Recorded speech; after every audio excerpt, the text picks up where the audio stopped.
down so that her head was level with Elizabeth's, and said, "Hello, Elizabeth. I've heard a lot about you." It was impossible to gauge from her expression whether these things she had heard had been bad or good, but then her face softened and she smiled, and Elizabeth smiled back and said, "I like your shoes."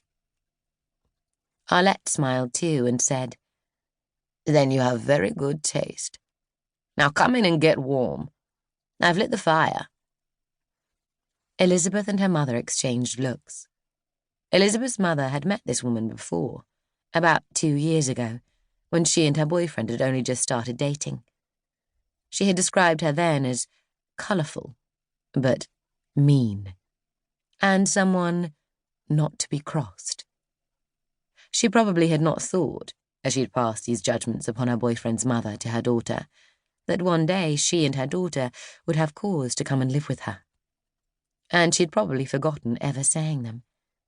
But Elizabeth hadn't forgotten. She had come to this place with a full armoury of attitude and verve, ready to take whatever this lady had to dish up, and then been momentarily thrown by a pair of scarlet silk shoes. But still, red silk shoes. Even on an old lady, that was rather spectacular. Elizabeth had had to endure all sorts of nonsensical after-school dance classes in order to get her mother to buy her interesting shoes. Slivers of flesh-coloured leather with silky ribbons for ballet, and chunky-heeled shoes with buttoning straps for flamenco and jazz. Never anything in red silk.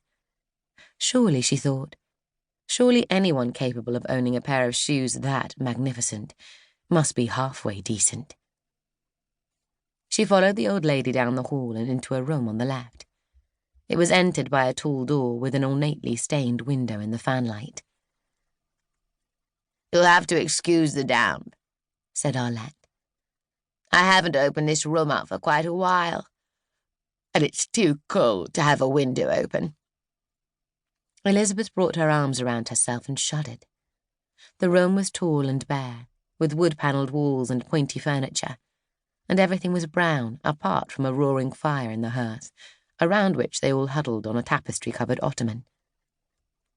The adults were all having a conversation about the journey, and about the delivery van, and about the weather, and about Arlette's hip. She had walked with a stick and a fairly pronounced limp down the hallway. Elizabeth got to her feet and went to the window.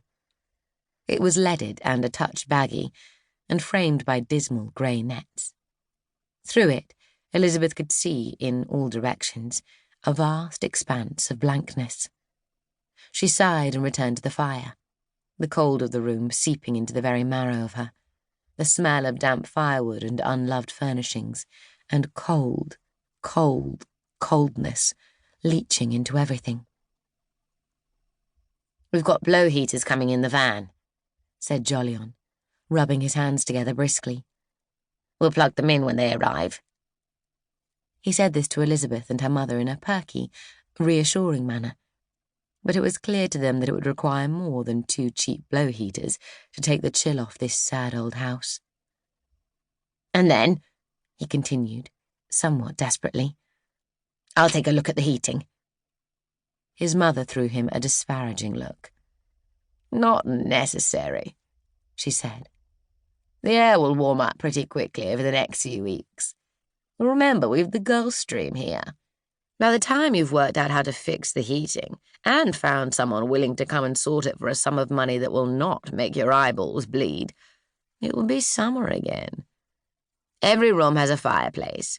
It's all a matter of wearing the right clothes and keeping to just a couple of rooms. And, of course, lots and lots of hot drinks, warming ourselves up from the inside out." Elizabeth stared at Arlette's furry coat and hat and thought, well, yes, that is easy for you to say. You are practically wearing a bear. Elizabeth was put in a room on the first floor that was papered with a green and blue vertical stripe that looked like old men's pyjamas. There were 3 small leaded windows overlooking the sea. It was even colder up here, and when she breathed out hard, her breath appeared around her like a wraith.